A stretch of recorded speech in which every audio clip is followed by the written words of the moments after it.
ঈদের সময় গিয়েছিলাম চট্টগ্রাম চিড়িয়াখানাতে। সেখানে যাওয়ার পর যা দেখলাম আসলে ভালো লেগেছে। কিন্তু চট্টগ্রামে এত লোক, এত ভিড়, চিড়িয়াখানাতে ঢোকার ওয়ে ছিল না।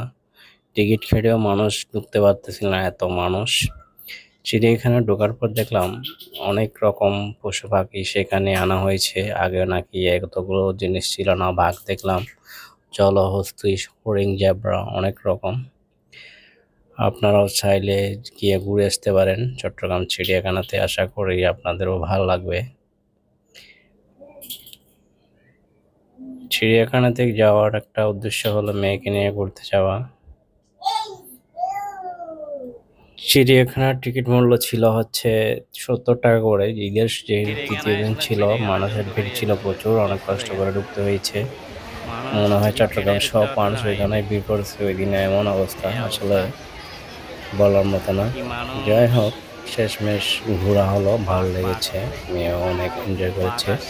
এখানে দেখতে পাচ্ছেন চিড়িয়াখানার ভিতরে আমরা ঢুকলাম। ঢোকার পর অবস্থা দেখেন, এদিকে বাঘ দেখতে পাচ্ছেন, এই তো বিশাল বাঘ আনা হয়েছে 2-3টা দেখলাম। এটা জলহস্তী, 2টা জলহস্তী দেখতে পেলাম, একটা বড় এবং একটা পানির মধ্যে। এগুলো পানিতে বড় ইয়ে করতেছে। দেখতে পাচ্ছেন বিশাল আকারের বাঘ চিড়িয়াখানাতে আনা হয়েছে। এরকম বাঘ দেখলাম 3টা। আর একটা সাদা বাঘ আছে, বাঘ উঠতেছে সিঁড়ি দিয়ে। আসলে চট্টগ্রাম চিড়িয়াখানাতে এক সময় নাকি তেমন কিছু ছিল না। দেখতে পাচ্ছেন বাঘটা কত বিশাল, 2টা বাঘ একসাথে উঠছে পড়ে, দেখেই ভালো লাগতেছে। মানুষের ভিড় ছিল, যেহেতু ঈদের সময় যাওয়ার কোনো ওই জায়গা ছিল না। বাচ্চাদের নিয়ে সবাই মূলত চিড়িয়াখানাতে ভিড় করেছে। হরিণ দেখতে পাচ্ছেন আপনারা, এরকম হরিণ, অনেকগুলো হরিণ এখানে দেখতে পেলাম।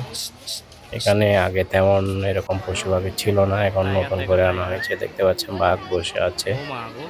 এদিকে বাঘ দেখার জন্য বিশেষ করে মানুষ এখানে ভিড় করে। এদিকে দেখতে পাচ্ছেন আর একটা সাদা বাঘ আছে।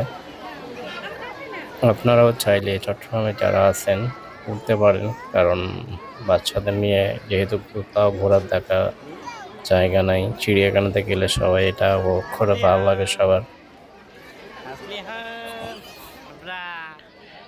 মেয়েও এনজয় করেছে মোটামুটি, ওরও খুশি হয়েছে, যেহেতু প্রথম।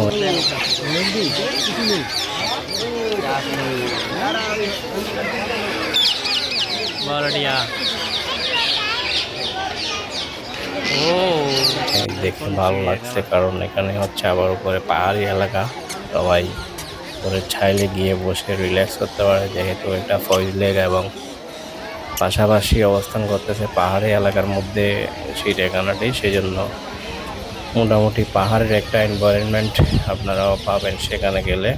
আশা করি যারা চান যেতে পারেন, ভালো লাগবে। যেহেতু টিকিটের মূল্য বেশি না, 70 টাকা করে, সবাই গিয়ে ঘুরে আসতে পারেন। এখন চিড়িয়াখানাতে ভালো ভালো পশু পাখি আনা হয়েছে। আগে বাঘ টাঘ এগুলো ছিল না, এগুলো রিসেন্টলি আনা হয়েছে, ইনক্লুড করা হয়েছে। সবারই একটু দেখতে ভালো লাগতেছে। আশা করি আপনাদের ভালো লাগবে। ধন্যবাদ। আসসালামু আলাইকুম ওয়া রাহমাতুল্লাহ।